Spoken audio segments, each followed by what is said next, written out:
حضرت زهرا علیها السلام هیچگاه از امام علی علیه السلام چیزی درخواست نمی‌کردند.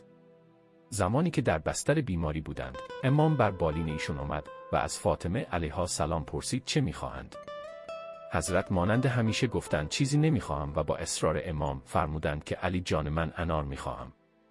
امام علی علیه السلام برای تهیه انار از خانه بیرون رفت، اما فصل انار نبود. با پرس وجو فهمید شمعون یهودی چند انار از طایف آورده بود، ولی او گفت همه را فروخته است. همسر شمعون که یک انار برای خود پنهان کرده بود، آن را آورد.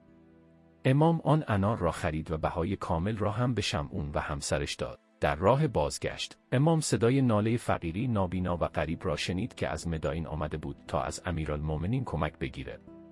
امام نصف انار را به او خوراند و وقتی فقیر خواست، نیم دیگر را نیز به او داد. سپس با شرمندگی از اینکه دست خالی شده بود، به خانه برگشت. وقتی از شکاف در نگاه کرد، دید حضرت زهرا علیها السلام نشستند و پیش رویشان طبق انار است. با شادمانی وارد شد و فهمید این انار از این دنیا نیست. پرسید چه کسی آن را آورده است؟ حضرت زهرا فرمودند پس از رفتن شما احساس بهبودی کردم.